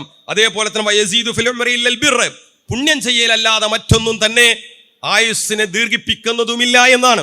നാം ചെയ്യുന്ന പുണ്യം, മാതാപിതാക്കൾക്ക് ചെയ്യുന്ന പുണ്യം, കുടുംബത്തിന് ചെയ്യുന്ന പുണ്യം, നമ്മളോടൊപ്പമുള്ള നമ്മുടെ കൂടെ നടക്കുന്ന പല പരിമിതികളുമുള്ള കാഴ്ച പരിമിതിക്കാരാവട്ടെ മറ്റേതെങ്കിലും രൂപത്തിലാവട്ടെ അവർക്കൊരു കൈത്താങ് നൽകി കൂടെ നടക്കുന്നവരെ നമ്മുടെ ആയുസ് വർദ്ധിക്കാൻ അത് മതി എന്നതാണ്. കണ്ണു കാണാത്ത ഭർത്താവിനോടൊപ്പമാണ് നടക്കുന്നതെങ്കിൽ, കണ്ണു കാണാത്ത ഭാര്യയോടൊപ്പം നമ്മളുണ്ടെങ്കിൽ, കാഴ്ചക്ക് പരിമിതിയുള്ള നമ്മുടെ ഉപ്പയോടൊപ്പം നമ്മളുണ്ടെങ്കിൽ, ഉമ്മയോടൊപ്പം നമ്മളുണ്ടെങ്കിൽ, മക്കളോടൊപ്പം നമ്മളുണ്ടെങ്കിൽ, സഹോദരങ്ങളോടൊപ്പം നമുക്കുണ്ടെങ്കിൽ അത് നമുക്ക് വലിയൊരു പുണ്യമായി. എത്രത്തോളം എന്നാൽ നമ്മുടെ ആയുസ്സിൽ ആഫിയത്തോടുകൂടിയുള്ള ആയുസ് കിട്ടാൻ പോലും അത് കാരണമാകുമെന്ന തിരിച്ചറിവ് നമുക്കുണ്ടാവുമ്പോൾ നമ്മുടെ ഒരു കൈപിടിക്കൽ, ഒരു സൂചിപ്പിക്കൽ, ഒരു വഴി പറഞ്ഞു കൊടുക്കൽ, ഒരു സഹായിക്കൽ, അതൊന്നും വെറുതെയാകില്ല എന്ന തിരിച്ചറിവ് കൂടി എൻ്റെ പ്രിയമുള്ളവരെ നമ്മുടെ ഒരു ഫാമിലി കോൺഫറൻസിൽ നമുക്കുണ്ടാകണം. അപ്പോൾ നാം ചെയ്യുന്നതിനൊക്കെ വല്ലാത്തൊരു അർത്ഥമുണ്ടാകും എന്ന്. നമ്മൾ ഒരിക്കലും ഒരു പ്രതിഫലം കാണിച്ചിട്ടൊന്നുമല്ല ഇതൊന്നും ചെയ്യുന്നത്.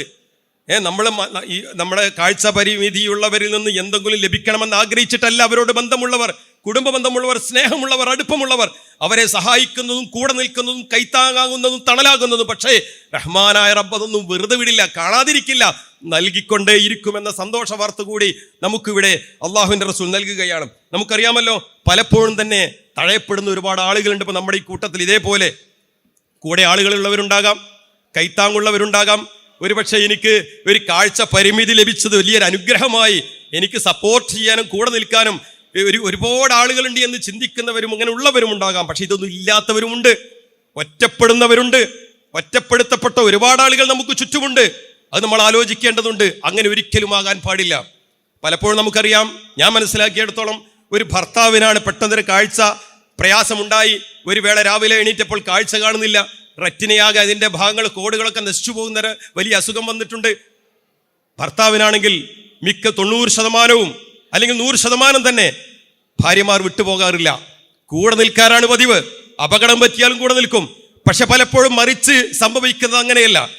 ഒരു ഭാര്യക്കാണ് കണ്ണ് കാണാതാകുന്നതെങ്കിൽ, അവളാണ് പ്രയാസപ്പെടുന്നതെങ്കിൽ, 2 കാഴ്ചയും നഷ്ടപ്പെടുന്നതെങ്കിൽ പല ഭർത്താക്കന്മാരും വിട്ടുപോകുന്ന സ്ഥിതിവിശേഷം നമ്മുടെ സമൂഹത്തിലുണ്ട്. പ്രിയമുള്ളവരെ, അനുഭവങ്ങളുണ്ട്. ഒരിക്കലും ഒറ്റപ്പെടുത്തരുത്. ആർക്കും വരാവുന്നതാണ് രോഗം, എപ്പോഴും വരാവുന്നതാണ്.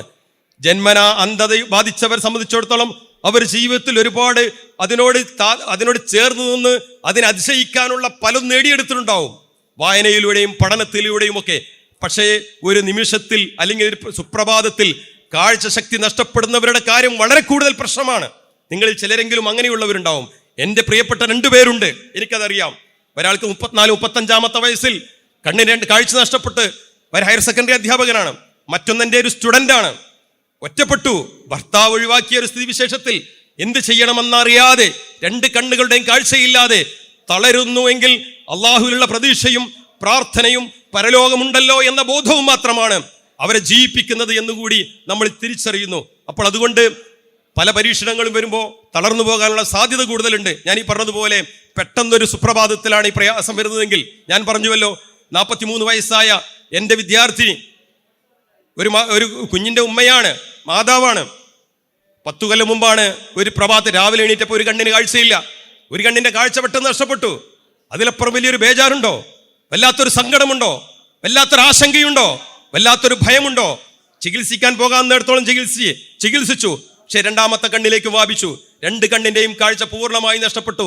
പോകാൻ പറ്റിയിടത്തോളമൊക്കെ പോയി ചികിത്സിക്കാൻ പറ്റുന്ന ഡോക്ടർമാരെ കണ്ടു. പക്ഷേ ഫലം നിരാശയായിരുന്നു. ഒരു നിഴൽ പോലുമില്ലാതെ ഒരു വീട്ടിൽ അവർ ഇന്നും കഴിയുന്നു. 13 വയസ്സായ മകനുണ്ട്. ആ കുഞ്ഞുമോന്റെ കരുതൽ എത്രയാണെന്നറിയാമോ? അവൻ ഫുട്ബോൾ കളിക്കാൻ പോകില്ലെന്നാ പറഞ്ഞത്. ഫുട്ബോൾ കളിക്കാൻ പോകില്ല. എന്താ അറിയോ? കളിക്കാൻ പോയെങ്ങാനും വീണ് കാലിന് എന്തെങ്കിലും പറ്റിയാൽ എൻ്റെ ഉമ്മാക്കത് സഹിക്കില്ല. അതുകൊണ്ട് അവൻ ഫുട്ബോൾ കളിക്കുന്നത് നിർത്തി. മാത്രമല്ല, വസ്ത്രത്തിലെങ്ങാനും അഴുക്കായാൽ എൻ്റെ ഉമ്മ എങ്ങനെയാണ് കഴുകുക എന്ന് ആ കുഞ്ഞുമോൻ ചിന്തിക്കുന്ന സ്ഥിതിവിശേഷത്തിലുള്ള ഒരു മക്കളുള്ള ഒരു സമൂഹത്തിലാണ് നമ്മൾ ഉള്ളത്. പ്രിയമുള്ളവരെ, സ്കൂളിലേക്ക് 8ാം ക്ലാസ്സിലേക്ക് അവൻ പോകുമ്പോൾ, 5ാം ക്ലാസ്സിലേക്ക് പോകുമ്പോൾ, 6ാം ക്ലാസ്സിലേക്ക് പോകുമ്പോൾ വീടിൻ്റെ ചെറിയ വീടുണ്ട്. ആ വീടിൻ്റെ പിൻവാതിൽ, അടുക്കള വാതിലൊക്കെ അവൻ തന്നെ ലോക്കിട്ട് പോകും. എന്നിട്ട് അവൻ പുറത്തിറങ്ങി ഉമ്മയോട് വാതിലടക്കാൻ പറയും. ഉമ്മ വാതിലടച്ച് അകത്തെ കൊളുത്തിട്ടു എന്ന് കണ്ടാലേ അവൻ സ്കൂളിലേക്ക് പോകുന്നുള്ളൂ. എന്തുമാത്രം ഒരു കരുതലാണ്. എങ്കിൽ കൂടി ആ കുട്ടി പറയുന്നത് ഇത്രമാത്രമാണ്: എനിക്ക് കാഴ്ച നഷ്ടപ്പെട്ടതിൽ ഞാൻ ഇന്ന് വലിയ ഇരുട്ടിലാണ്, എനിക്കതിൽ പരാതിയില്ല. പക്ഷേ എൻ്റെ മകന്റെ കാര്യത്തിൽ മാത്രമാണ് എനിക്ക് പരാതി. അവനൊരു നല്ല സ്ഥിതിയിലേക്ക് എത്തിക്കാൻ എനിക്ക് കഴിയില്ലല്ലോ എന്നതാണ്. മാത്രവുമല്ല, താങ്ങും തണലുമാകേണ്ടവരൊന്നും വേണ്ട രൂപത്തിൽ ചേർത്ത് പിടിക്കുന്നില്ല എന്നതും അവരുടെ സങ്കടമായി അവർ പറയുന്നു. പ്രിയമുള്ളവരെ, ഞാൻ നേരത്തെ നമ്മൾ ഗഫാർ മൗലവി പറഞ്ഞില്ലേ, താഴ്ന്നവരിലേക്ക് നോക്കണമെന്ന്. പലരും കാഴ്ചാ പരിമിതിയുള്ളവരും പ്രയാസങ്ങളുള്ളവരും പല സഹായവുമുള്ളവരും പല രൂപത്തിൽ താങ്ങുള്ളവരുമുണ്ടെങ്കിൽ അതൊന്നുമില്ലാത്ത അനവധി ആളുകൾ, സഹോദരന്മാർ നമ്മുടെ സമൂഹത്തിൽ ഉണ്ട് എന്നതാണ്. ആ കുട്ടിയുടെ ഒരു സുഹൃത്തിനെ ഞാൻ വിളിച്ചു. ഇവളുടെ കാര്യം അന്വേഷിച്ചു പറഞ്ഞു. പലപ്പോഴും ഇവളെ കാണാൻ ചെല്ലുമ്പോൾ തലയിലൊരു മുഴയുണ്ടാകും, അല്ലെങ്കിൽ മുറിവുണ്ടാകും. എന്താ കാരണം? പെട്ടെന്ന് റൂമിലേക്കോ അടുക്കളയിലേക്കോ പോകുമ്പോൾ തല പോയിട്ട് ഇടിക്കുന്നതാണ്. തലയിടിച്ചു കഴിഞ്ഞാൽ വലിയൊരു മുഴ വന്ന് കുറേ സമയം അങ്ങ് കടന്നു പോകും. അങ്ങനത്തെ വലിയ പരാതി. പലപ്പോഴും പാത്രങ്ങൾ എടുക്കുമ്പോൾ അത് താഴെ തട്ടി പഞ്ചസാരയും തേയിലയും ഒക്കെ. ഒരു സ്ത്രീയാവുമ്പോൾ ആലോചിച്ച് നോക്കൂ, ഒരു പുരുഷനാവുമ്പോൾ അതിൽ കുറെ സമാധാനമുണ്ട്. കൂടെ ഒരു സ്ത്രീ ഉണ്ടെങ്കിൽ അടുക്കളയിലേക്ക് പോകേണ്ടതില്ല, ഭക്ഷണം വിളമ്പി കൊണ്ടുവന്ന് തരും. ബാത്റൂമിലേക്ക് പോകേണ്ടതില്ല, കൈപിടിച്ചു കൊണ്ടുപോകും. അതൊരു സ്ത്രീക്കാണ് ഈ ഒരു പ്രയാസമുണ്ടെങ്കിൽ, അവൾക്ക് സഹായിക്കാൻ ആരുമില്ലെങ്കിൽ, പ്രിയമുള്ളവരെ, അവൾക്കുമുണ്ട് അടുക്കള, അവൾക്കും പാചകം ചെയ്യണം, അവൾക്കും കുഞ്ഞിനെ നോക്കണം, അവൾക്കും ബാത്റൂമിൽ പോകണം, അവിടെ അടിച്ചു വാരണം, അവിടെ വൃത്തിയാക്കണം. എന്തുമാത്രം വലിയ ദുരിതമാണ്. സംസാരിച്ചു ഞാൻ. അവർ പറഞ്ഞു, റഹ്മാനായ റബ്ബിലുള്ള പ്രതീക്ഷയാണ്, പരലോകത്തിലുള്ള പ്രതീക്ഷയാണ്, അല്ലെങ്കിൽ ഞാൻ എൻ്റെ ജീവനെന്നോ അവസാനിപ്പിക്കുമായിരുന്നു. എൻ്റെ റബ്ബ് എനിക്ക് നൽകി ഇതല്ലേ ഉള്ളൂ, ഇതിനുമപ്പുറമാണെങ്കിൽ ഞാൻ എന്ത് ചെയ്യുമായിരുന്നു? പ്രാർത്ഥനയിലാണ് ഇന്ന് ഞാൻ ജീവിക്കുന്നത് എന്ന് പറഞ്ഞപ്പോൾ എനിക്ക് നിങ്ങളോടത് പങ്കുവെക്കണമെന്ന് തോന്നിയത് കൊണ്ടാണ് ഞാൻ അക്കാര്യം ഇത്രയും സൂചിപ്പിച്ചത്. ഞാൻ അതിലേക്ക് വിശദമായി കിടക്കുന്നില്ല. പ്രിയമുള്ളവരെ, എപ്പോഴും തന്നെ പ്രാർത്ഥനാനിരതമായ ഒരു ജീവിതവും അള്ളാഹുവിൽ തവക്കുൽ ചെയ്ത് മുന്നോട്ട് പോകണമെന്നതാണ് ഞാൻ പറഞ്ഞതിൻ്റെ ചുരുക്കം. ഞാൻ നേരത്തെ ഒരു പ്രവാചകനെ കുറിച്ച് പറഞ്ഞു. 1-2 പ്രവാചകന്മാരുടെ ചെറിയ പ്രാർത്ഥനയിൽ കൂടി നിങ്ങൾ ശ്രദ്ധയിൽപ്പെടുത്തുകയാണ്. അതിലൊന്ന് നമുക്ക് വലിയ അത്ഭുതം തോന്നുന്ന ഒരു സംഭവമാണ് മഹാനായ യൂനുസ് നബിയുടെ ചരിത്രം. പരിശുദ്ധ ഖുർആൻ സൂറത്ത് അംബിയായിലും മറ്റുമൊക്കെ സൂചിപ്പിക്കുന്നുണ്ട്. സാഹിബുൽ ഹൂത്ത്, തിമിംഗലത്തിന്റെ ആള് എന്ന രൂപത്തിൽ അള്ളാഹു അദ്ദേഹത്തെ പരിചയപ്പെടുത്തിയിട്ടുണ്ട്. ദുന്നൂൻ എന്ന പ്രവാചകൻ യൂനുസ് നബിയാണ്. ഖുർആനിൽ അദ്ദേഹത്തെ ദുന്നൂൻ എന്ന് പറഞ്ഞു, സാഹിബുൽ ഹൂത്ത് എന്ന് പറഞ്ഞു. ആ പ്രവാചകനെ സംബന്ധിച്ച് നിങ്ങൾക്കറിയില്ലേ, മറ്റാർക്കുമില്ലാത്ത വലിയൊരു പരീക്ഷണം. അതെ, കപ്പലിൽ നിന്ന് എടുത്തെറിയപ്പെടുകയും ഒരു വലിയ മത്സ്യം അദ്ദേഹത്തെ വിഴുങ്ങുകയും ആ മത്സ്യം കടലിന്റെ ആഴങ്ങളിലേക്ക് അദ്ദേഹവുമായി വയറിൽ അദ്ദേഹത്തെ വിഴുങ്ങിക്കൊണ്ട് പോവുകയും ചെയ്യുന്ന ഒരു സന്ദർഭമുണ്ട്. ഖുർആൻ എന്ന് പറയുന്നു കേവലം കഥയല്ല, ഐതിഹ്യമല്ല. കടലിന്റെ അന്ധകാരം, തിമിംഗലത്തിന്റെ വയറിന്റെ ഉള്ളിലുള്ള ഇരുട്ട്, അങ്ങനെ ഇരുട്ടുകൾക്കുമേൽ ഇരുട്ടിലാണ് അദ്ദേഹം, അല്ലേ? യാതൊരു വെളിച്ചവുമില്ല, ഒരു വെളിച്ചത്തിന്റെ അംശവുമില്ലാതെ കിടക്കുമ്പോഴും അദ്ദേഹം നിരാശനായില്ല. പ്രിയമുള്ളവരെ, നിരാശനായിട്ടില്ല. കൈയൊന്നു പിടിക്കാൻ ആരുമില്ല, വായിലെന്തെങ്കിലും വെച്ചു കൊടുക്കാൻ ആരുമില്ല, ഒരാളും കൂടെ ഇല്ലാത്ത കൂരിരുട്ടിൽ ആ തിമിംഗലത്തിന്റെ വയറിൽ കിടക്കുമ്പോൾ അദ്ദേഹം എന്തു പറഞ്ഞു എന്ന് പരിശുദ്ധ ഖുർആൻ നമ്മളെ പഠിപ്പിക്കുന്നത് എന്തിനാണെന്നറിയോ?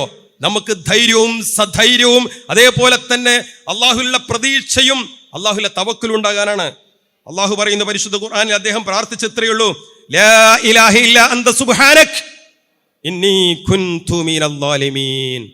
നിങ്ങൾക്കൊക്കെ അറിയാവുന്നതാണ്. റസൂൽ സല്ലല്ലാഹു അലൈഹി വസല്ലം പറഞ്ഞു, സാഹിബുൽ ഹൂത്തിന്റെ പ്രാർത്ഥന മറക്കല്ലേ, സാഹിബുൽ ഹൂത്തിന്റെ യൂനുസ് നബിയുടെ പ്രാർത്ഥന മറക്കല്ലേ. അദ്ദേഹം ഇത്രേ പറഞ്ഞുള്ളൂ, ലാ ഇലാഹ ഇല്ലാ അന്ത്.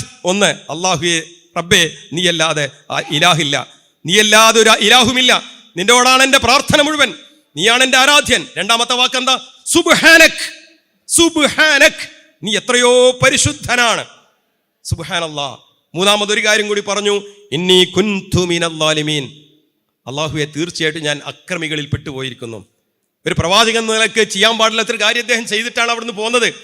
അതായത് നാട്ടുകാരിലെ പ്രബോധനം നടത്തുമ്പോൾ പറഞ്ഞാൽ ഒരൊറ്റൊന്നും നേരാകണില്ല, അങ്ങനെ ഉണ്ടാവില്ല ഒരു വിഷമം. മക്കൾ വേണ്ട പറഞ്ഞാൽ കേട്ടില്ലെങ്കിലും വാപ്പാക്കൊരു വിഷമം ഉണ്ടാവുമല്ലോ. നീനവ പ്രദേശത്തായിരുന്നു അദ്ദേഹം. ജനങ്ങൾ അദ്ദേഹം പറഞ്ഞത് വേണ്ട രൂപത്തിൽ ഉൾക്കൊള്ളാതായപ്പോൾ അദ്ദേഹം അവിടുന്ന് നാട് വിട്ടുപോയി, അള്ളാഹിനുള്ള അനുവാദം വാങ്ങാതെ. ആ പോക്കിലാണ് അദ്ദേഹം കപ്പലിൽ കയറുന്നതും അവിടുന്ന് കപ്പലിന് ഭാരം കൂടിയപ്പോൾ ഒരാൾക്ക് നറുക്കിട്ടെടുത്ത് കടലിലേക്ക് എറിയുന്നതും അദ്ദേഹത്തെ മത്സ്യം വിഴുങ്ങുന്നതും അദ്ദേഹം അള്ളാഹുവിനോട് പ്രാർത്ഥിക്കുന്നതും. അവിടെയും അള്ളാഹു മറുപടി നൽകുന്നു, ഫസ്തജബ്നാ ലഹു വനജ്ജയ്നാഹു. യൂനുസ് നബിക്ക് നാം ഉത്തരം നൽകി അദ്ദേഹത്തെ നാം രക്ഷപ്പെടുത്തി. ആ കടലിന്റെ ആഴക്കടലിലുള്ള മത്സ്യം അതാ കരയിലേക്ക് നീന്തി വരുന്നു. അങ്ങനെ കരയിലേക്ക് എത്തിയ മത്സ്യം അത്ഭുതകരമായ യൂനുസ് നബിയെ ഛർദ്ദിച്ച് കരയിലേക്കിടുന്നു. അങ്ങനെ അവശനായ യൂനുസ് നബിയെ അള്ളാഹു പ്രത്യേകം പരിപോഷിപ്പിച്ച് അദ്ദേഹത്തെ രക്ഷപ്പെടുത്തി വീണ്ടും ആ നാട്ടിലേക്ക് തന്നെ വിടുന്ന ചരിത്രം പരിശുദ്ധ ഖുർആൻ പറയുമ്പോൾ, പ്രിയമുള്ളവരെ, പരീക്ഷണങ്ങളും ദുരിതങ്ങളും പ്രവാചകന്മാർക്ക് ഉണ്ടായിട്ടുണ്ട്, പ്രയാസങ്ങൾ ഉണ്ടായിട്ടുണ്ട്, ഇന്ന് ജീവിക്കുന്ന പലർക്കുമുണ്ട്, അല്ലേ? ഫലസ്തീനിലും മറ്റുമൊക്കെ നാം കേൾക്കുന്നതും കാണുന്നതും എന്താണ്? ഓരോ ബോംബിങ്ങിലും കാഴ്ച നഷ്ടപ്പെടുന്നവർ, തലച്ചോറ് പൊട്ടിത്തെറിക്കുന്നവർ, ഉമ്മയെ നഷ്ടപ്പെടുന്നവർ, കുടുംബങ്ങളില്ലാത്തവർ, ഇന്നും പലരും ജീവിക്കുകയാണ് പരീക്ഷണങ്ങൾക്ക് നടുവിൽ.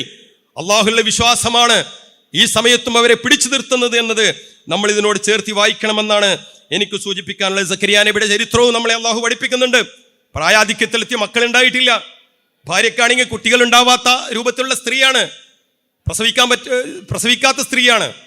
അതുകൊണ്ട് തന്നെ എന്നിട്ടും അദ്ദേഹം നിരാശനാവായ അള്ളാഹുവിനോട് പ്രാർത്ഥിക്കുന്ന പരിശുദ്ധ ഖുർആനിൽ സൂറത്ത് മറിയമിലും അതേപോലത്തെ മറ്റു പല സൂറത്തുകളിൽ സൂറത്ത് അംബിയായിലും ഒക്കെ പറയുന്നുണ്ട്. അദ്ദേഹം പറയുന്നുണ്ട്, റബ്ബേ ഹബലി മിന സാലിഹിൻ, റബ്ബി ഹബലി മിൻ ലദുങ്ക വലിയൻ, അല്ലാഹുവേ ഫഹബലി മിൻ ലദുങ്ക വലിയ. നിന്റെ അടുത്ത് നിന്ന് എനിക്കൊരു അനന്തരാവകാശി, ഒരു അവകാശിയെ, നീ എനിക്ക് ഒരു ബന്ധുവിനെ, ഒരു അവകാശിയെ തരണം റബ്ബേ. അള്ളാഹു പ്രാർത്ഥന സ്വീകരിക്കുന്നുണ്ട്. അദ്ദേഹത്തിന് കുഞ്ഞിനെ കൊടുത്തു എന്ന് മാത്രമല്ല, അദ്ദേഹത്തിന്റെ ഭാര്യയെ ഗർഭം ധരിക്കുന്നതിന് പ്രാപ്തിയാക്കി എന്നുകൂടി പരിശുദ്ധ ഖുർആനിലെ സൂറത്തുൽ അംബിയാ പറയുന്നു. പ്രിയമുള്ളവരെ, യഹ്യ എന്ന് പേര് പോലും ഇട്ടുകൊടുത്തു. അതേപോലെ തന്നെ ഇബ്രാഹിം ഇവിടെ, ഞാൻ അതിലേക്കൊന്നും കൂടുതൽ പോകുന്നില്ല. ഞാൻ എൻ്റെ വിഷയം അവസാനത്തിലേക്ക് എത്തുമ്പോൾ നമ്മുടെ മനസ്സിൽ ഈ ചിന്തകൾ ഉണ്ടാവണം. അള്ളാഹു പരിശുദ്ധ ഖുർആനിൽ പ്രവാചകന്മാരെ കുറിച്ച് പറഞ്ഞതും അവരുടെ ചരിത്രം പറഞ്ഞതും അവരുടെ പരീക്ഷണത്തെ പറഞ്ഞതും അവരുടെ ദുരന്തത്തെ പറഞ്ഞതും അവർ നടത്തിയ പ്രാർത്ഥനകളെ പറഞ്ഞതുമൊക്കെ നമുക്ക് വേണ്ടി കൂടിയാണ് എന്ന ചിന്ത നമുക്കുണ്ടായി.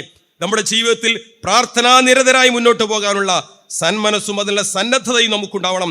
ഇബ്രാഹിം നബിയുടെയും സുലൈമാൻ നബിയുടെയും യൂസുഫ് നബിയുടെയും മൂസാ നബിയുടെയും നൂഹ് നബിയുടെയും ഒക്കെ പ്രാർത്ഥനകൾ വ്യത്യസ്ത സന്ദർഭങ്ങളിൽ വ്യത്യസ്ത ഘട്ടങ്ങളിലുള്ള പ്രാർത്ഥനകൾ അള്ളാഹു നമുക്ക് വിവരിച്ചു തരുന്നത് നിങ്ങൾ ശ്രദ്ധിക്കേണ്ടതുണ്ട്. ഉത്തരം കിട്ടുമെന്ന് പറഞ്ഞ പല സന്ദർഭങ്ങളുമുണ്ട്. ആ സന്ദർഭങ്ങൾ ഉപയോഗിച്ചുകൊണ്ട് നമ്മുടെ ദുനിയാവിൻ്റെയും പരലോകത്തിൻ്റെയും കാര്യങ്ങൾക്ക് വേണ്ടിയൊക്കെ നമ്മൾ പ്രാർത്ഥിക്കുക, സ്വർഗം ചോദിച്ചുകൊണ്ടിരിക്കുക, ദുരന്തങ്ങളിൽ നിന്ന് മാറാൻ വേണ്ടി അള്ളാഹുവിനോട് ആഫിയത്തിന് വേണ്ടി എപ്പോഴും ചോദിച്ചുകൊണ്ടിരിക്കുക. രാത്രിയുടെ അവസാന സമയത്ത് സുബീക്ക് കുറച്ച് മുമ്പ് എഴുന്നേറ്റ് 2 റക്അത്ത് നമസ്കരിച്ച് അല്ലെങ്കിൽ വിത്ർ നമസ്കരിച്ച് റഹ്മാനായ റബ്ബിനോട് നാം ചോദിക്കുന്നുവെങ്കിൽ ഏറ്റവും ഉത്തരം കിട്ടുന്ന സമയങ്ങളിൽ ഒന്നാണതെന്ന് മനസ്സിലാക്കുക. ബാങ്കിന്റെയും ഇഖാമത്തിന്റെയും ഇടയിലുള്ള സമയമുണ്ടല്ലോ, ആകാശവാദികൾ തുറന്ന് നമ്മുടെ പ്രാർത്ഥനയ്ക്ക് ഉത്തരം കിട്ടുന്ന സമയമാണ്. ആ സമയത്ത് നിങ്ങൾക്ക് വേണ്ടി ആഫിയത്തിന് ചോദിക്കണേ എന്ന് റസൂലുള്ളാഹി സ്വല്ലല്ലാഹു അലൈഹി വസല്ലം പ്രത്യേകം പറഞ്ഞിട്ടുണ്ട്. ഇഖാമത്ത് കൊടുക്കുന്നതിന് മുമ്പ് നമ്മൾ ഇരിക്കുമ്പോൾ, ബാങ്ക് കഴിഞ്ഞ് നമസ്കരിക്കാൻ വേണ്ടി കാത്തിരിക്കുമ്പോൾ, അല്ലാഹുമ്മ ഇന്നി അസ്അലുക്കൽ ആഫിയ, അള്ളാഹുവേ ഞാൻ നിന്നോട് ആഫിയത്ത് ചോദിക്കുന്നു റബ്ബേ, ഞാൻ ചില പ്രയാസങ്ങളിലാണെന്ന് നിനക്കറിയാമല്ലോ, ആഫിയത്ത് നൽകണം റബ്ബേ, ഫിദ്ദുനിയ വൽ ആഖിറ, ദുനിയാവിലും ആഫിയത്ത് നൽകണേ, പരലോകത്തിലും ആഫിയത്ത് നൽകണേ എന്ന് നമ്മൾ പ്രാർത്ഥിച്ചുകൊണ്ടിരിക്കണം. അതേപോലെ തന്നെ സമയം നമ്മൾ ഉപയോഗപ്പെടുത്തുക. പ്രാർത്ഥിക്കുമ്പോൾ നിരാശനാവാതെ, വേണമെങ്കിൽ കിട്ടട്ടെ എന്ന് നിലക്കല്ലാതെ നല്ല ഉറച്ച ഉത്തരം കിട്ടുമെന്ന ഉറപ്പോടുകൂടി, അങ്ങനെ തന്നെയാണ് അള്ളാഹുവിന്റെ റസൂൽ പറഞ്ഞിട്ടുള്ളത്, ഉറപ്പോടുകൂടി തന്നെ നിങ്ങൾ പ്രാർത്ഥിക്കണം. ഒരിക്കലും ധൃതി വെക്കാതെ മനസ്സിൽ തട്ടി പ്രതീക്ഷയോടുകൂടി പ്രാർത്ഥിക്കണമെന്നും അള്ളാഹുവിന്റെ റസൂൽ നമ്മളോട് പ്രത്യേകമായി പറഞ്ഞിട്ടുണ്ട്. പ്രാർത്ഥനയ്ക്ക് അശക്തനായി പ്രാർത്ഥിക്കാതിരിക്കുന്നത് ഏറ്റവും വലിയ ദുർബലന്റെ അടയാളമായിട്ട് കൂടി നബി സല്ലല്ലാഹു അലൈഹി വസല്ലം പറഞ്ഞു. സന്തോഷത്തിലും സന്താപത്തിലും പ്രയാസത്തിലും ഒക്കെ നമ്മൾ അള്ളാഹുവിനോട് പ്രാർത്ഥിച്ചു കൊണ്ടിരുന്നാൽ, പ്രത്യേകിച്ചും സന്തോഷവേളയിലൊക്കെ അള്ളാഹുവേ എന്ന് വിളിച്ച് അള്ളാഹുവിനോട് പ്രാർത്ഥിച്ചു കൊണ്ടിരുന്നാൽ, പ്രയാസത്തിന്റെ വേളയിൽ അള്ളാഹു നമ്മോടൊപ്പം ഉണ്ടാകുമെന്ന് പ്രത്യേകിച്ച് നബി സല്ലല്ലാഹു അലൈഹി വസല്ലം നമ്മോട് പറഞ്ഞിട്ടുണ്ട്. ഒപ്പം മറക്കാനാവാത്ത ഒരു ഹദീസ് എൻ്റെ ശ്രദ്ധയിൽപ്പെട്ടത് കൂടി നിങ്ങളുമായി പങ്കുവെക്കണ്ടേ. നമ്മുടെ ഒരു മുഅ്മിനെ സംബന്ധിച്ചിടത്തോളം പ്രാർത്ഥന എന്ന് പറയുമ്പോൾ ഒരു തവക്കുലാണ്, ഒപ്പം ക്ഷമയുമാണ്, അല്ലേ? ക്ഷമയുള്ളവനെ നന്നായി പ്രാർത്ഥിക്കാൻ പറ്റുള്ളൂ. ക്ഷമയില്ലാത്തവന് പ്രാർത്ഥന ഒന്നും വരില്ല. നിങ്ങൾക്കറിയോ, നബി സല്ലല്ലാഹു അലൈഹി വസല്ലം പറഞ്ഞതായിട്ട് അനസ് റളിയല്ലാഹു അൻഹു, നബിയുടെ പ്രിയ ശിഷ്യൻ അനസ് റളിയല്ലാഹു അൻഹു പറയുന്നുണ്ട്, റസൂൽ സല്ലല്ലാഹു അലൈഹി വസല്ലം പറയുന്നത് ഞാൻ കേട്ടു, റസൂലുള്ള പറയുന്നത് ഞാൻ കേട്ടു, അള്ളാഹു ഇങ്ങനെ പറഞ്ഞിട്ടുണ്ട് എന്ന് റസൂലുള്ള പറഞ്ഞു എന്നാണ്. പ്രിയമുള്ളവരെ, മനസ്സിൽ കൊത്തിവെക്കണേ, സന്തോഷിക്കണേ, പ്രതീക്ഷിക്കണേ, അള്ളാഹുവിൽ തവക്കുൽ ചെയ്യണേ, അള്ളാഹുവിനോട് പ്രാർത്ഥിക്കണേ. എന്താണ് ആ ഹദീസിന്റെ ആശയം എന്നറിയോ? അള്ളാഹു പറയുകയാണ്, എന്താണ്? ഞാൻ എൻ്റെ അടിമയെ അവന്റെ ഹബീബത്തിനെ പിടിച്ചുകൊണ്ട് പരീക്ഷിച്ചാൽ. ഹബീബത്ത് കാരണം എന്താ? ഏറ്റവും ഇഷ്ടപ്പെട്ട 2 എന്നാണ് ഹബീബത്തൈഹി. ഒരു വ്യക്തിയുടെ അവയവങ്ങളിൽ ഏറ്റവും ഇഷ്ടപ്പെട്ടവന്റെ കണ്ണാണ്. അതുകൊണ്ട് ഹദീസിന്റെ അവസാനം കാണാൻ യുരീദു ബിഐനൈഹി, അവന്റെ 2 കണ്ണ് എന്നാണ് പറയുന്നത്. എൻ്റെ അടിമയെ ഞാൻ അവന്റെ കാഴ്ച നഷ്ടപ്പെടുത്തിക്കൊണ്ട് അവനെ ഞാൻ പരീക്ഷിച്ചാൽ ഫസബറ, എന്നിട്ടവൻ പ്രതിഫലം ശ്രമിച്ചുകൊണ്ട് പ്രതിഫലം കാക്ഷിക്കുകയും ചെയ്താൽ അവ്വൽതുഹു മിൻഹുമാ അൽ ജന്ന. സുബ്ഹാനല്ലാഹ്, അവ്വൽതുഹു മിൻഹുമാ അൽ ജന്ന. ആ 2 കണ്ണിനും പകരമായി ഞാൻ അവന് സ്വർഗം നൽകും, ഞാൻ അവന് സ്വർഗം നൽകുമെന്ന് പറയുന്നത് ആരാന്നറിയോ? റഹ്മാനായ റബ്ബ്, ആകാശലോകങ്ങളെ സൃഷ്ടിച്ച, ഈ പ്രപഞ്ചത്തെ സൃഷ്ടിച്ചു പരിപാലിക്കുന്ന റഹ്മാനായ റബ്ബ്, നാളെ സ്വർഗം ഒരുക്കിയ റബ്ബ് പറയുന്നു, കണ്ണിന്റെ കാഴ്ച ശക്തി നഷ്ടപ്പെടുത്തി ഞാൻ എൻ്റെ അടിമയെ പരീക്ഷിച്ച് അവൻ ക്ഷമയോടുകൂടി മുന്നോട്ട് പോയാൽ സ്വർഗമുണ്ട്. ഇത് അള്ളാഹു പറഞ്ഞത് ഹബീബായ റസൂൽ നമ്മോട് പറയുമ്പോൾ ഒരിക്കലും നിരാശയല്ല, സമാധാനവും സന്തോഷവും പ്രതീക്ഷയുമാണ്. സഹോദരങ്ങളെ, പ്രിയപ്പെട്ടവരെ, നമ്മളിൽ ഉണ്ടാകേണ്ടത് എന്നുകൂടി ഞാൻ സൂചിപ്പിക്കുന്നു. ദിക്റുകളും പതിവാക്കണം, പ്രാർത്ഥനയും ദിക്റുകളും. ഒരൊറ്റ ദിക്റിനെ കുറിച്ച് കൂടി സൂചിപ്പിക്കട്ടെ. നമുക്ക് ഏറ്റവും ലളിതമായി അറിയാവുന്ന ഒരു ദിക്റാണ് സുബ്ഹാനല്ലാഹ് വൽഹംദുലില്ലാഹ് വലാ ഇലാഹ ഇല്ലല്ലാഹ് വല്ലാഹു അക്ബർ. ഹദീസുകൾ പരിശോധിക്കുമ്പോൾ 10-16 മഹത്വങ്ങളാണ് മുത്തുനബി അതിനെക്കുറിച്ച് മാത്രം പറഞ്ഞത്. സുബ്ഹാനല്ലാഹ്, അൽഹംദുലില്ലാഹ്, അല്ലാഹു അക്ബർ, ലാ ഇലാഹ ഇല്ലല്ലാഹ് എന്നത് അള്ളാഹുവിന് ഏറ്റവും ഇഷ്ടമാണ്, ഏറ്റവും പ്രിയപ്പെട്ട വാക്കാണ്. റസൂല് പറയുന്നു, എനിക്ക് ഏറ്റവും ഇഷ്ടമാണ്. സ്വർഗത്തിൽ അതുകൊണ്ട് ചെടികളാണ്, ഓരോ വാക്കിനും ഓരോ ചെടി അള്ളാഹു നടും. അങ്ങനെ വലിയ പൂന്തോട്ടമാണ് അള്ളാഹു നമുക്ക് വേണ്ടി ഒരുക്കി വെക്കുക. ഉണങ്ങിയ മരത്തിൽ നിന്ന് ഇലകൾ കൊഴിയുന്നത് പോലെ അത് ഓരോ വാക്കിലും നമ്മുടെ പാപങ്ങൾ കൊഴിഞ്ഞു പോകും, മീസാനിൽ ഏറ്റവും ഖനം തൂങ്ങും. ഇങ്ങനെ എന്തൊക്കെയാണ് ഈ 4 വാക്കുകളെ കുറിച്ച് പറഞ്ഞത്? നമുക്ക് നിരാശ വേണ്ടല്ലോ. സുബ്ഹാനല്ലാഹ് അൽഹംദുലില്ലാഹ് അല്ലാഹു അക്ബർ ലാ ഇലാഹ ഇല്ലല്ലാഹ് എന്ന് പറഞ്ഞുകൊണ്ടിരിക്കണം. കാരണം നമ്മുടെ ബുദ്ധിക്ക് ഒരു തകരാറും റബ്ബ് നൽകിയിട്ടില്ലെങ്കിൽ, നമ്മുടെ ഖൽബിന് പ്രശ്നമില്ലെങ്കിൽ, നമ്മുടെ നാവിന് പ്രശ്നമില്ലെങ്കിൽ പറഞ്ഞുകൊണ്ടിരിക്കുക. പ്രിയമുള്ളവരെ, അള്ളാഹുവിന് ഇഷ്ടപ്പെടുന്ന വാക്കുകൾ, പ്രാർത്ഥനകൾ, ഖുർആൻ പാരായണം മനഃപ്പാഠമാക്കി പാരായണം ചെയ്യുക. ലോകത്ത് എത്രയോ മഹാപണ്ഡിതന്മാർ, ഇരു കണ്ണുകളും കാണാത്ത എത്രയോ ഹാഫിളീങ്ങൾ, അനവധി ഹദീസ് ഗ്രന്ഥങ്ങൾ മനഃപ്പാഠമാക്കിയ, അനേകം ഹദീസ് ഗ്രന്ഥങ്ങൾ മനഃപ്പാഠമാക്കിയ അന്ധരായ മഹാപണ്ഡിതന്മാർ ജീവിച്ചു മരിച്ച മണ്ണാണ് നമ്മുടെ മണ്ണ്. അതുകൊണ്ട് പ്രിയമുള്ളവരെ, ആ ഒരു ചിന്ത നമുക്കെപ്പോഴും ഉണ്ടാകണം. പ്രാർത്ഥനയും അദ്കാറുകളും നമ്മുടെ കൂടെ ഉണ്ടാകണമെന്നതാണ് എനിക്ക് സൂചിപ്പിക്കാനുണ്ട്. ചില പ്രാർത്ഥനകൾ നമ്മളെപ്പോഴും പതിവാക്കണം. ചില പ്രാർത്ഥനകൾ നമ്മൾ ഒരു ദിവസവും വിടരുത്. ഞാൻ അതുകൂടി പറഞ്ഞിട്ട് എൻ്റെ വിഷയം അവസാനിപ്പിക്കുകയാണ്, എൻ്റെ സമയം അവസാനിക്കുന്നു. അതിലൊന്നാണ് പരിശുദ്ധ ഖുർആനിൽ തന്നെ പറഞ്ഞാൽ നമുക്കൊക്കെ അറിയാവുന്ന അല്ലാഹുമ്മ റബ്ബന ആതിനാ ഫിദ്ദുനിയ ഹസന വഫിൽ ആഖിറതി ഹസനതൻ വഖിനാ അദാബന്നാർ. ആ പ്രാർത്ഥനയുടെ പ്രത്യേകത എന്താ അറിയോ? വേറെ ഒന്നുമില്ലെങ്കിലും എല്ലാം അതിലുണ്ട്. ദുനിയാവിൽ നമുക്ക് എന്തൊക്കെ ആഗ്രഹമുണ്ടോ അതൊക്കെ അതിലുണ്ട്. നമ്മൾ എന്തൊക്കെ പ്രശ്നങ്ങളുണ്ടോ അതൊക്കെ അതിലുണ്ട്. ഈമാനം കൂട്ടി മരിക്കണമെന്നുണ്ടോ അതിലുണ്ട്. ഖബർ ജീവിതം നന്നാകണമെന്നുണ്ടോ അതിലുണ്ട്. സ്വർഗം കിട്ടണമെന്നുണ്ടോ അതിലുണ്ട്. നരകത്തിൽ രക്ഷപ്പെടണമെന്നുണ്ടോ അതൊക്കെ അതിലുണ്ട്.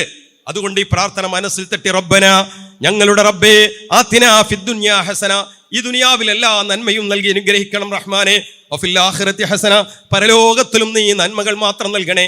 വഖിനാ അദാബന്നാർ, നരകശിക്ഷയിൽ നിന്ന് ഞങ്ങളെ കാത്തുരക്ഷിക്കുകയും ചെയ്യണേ.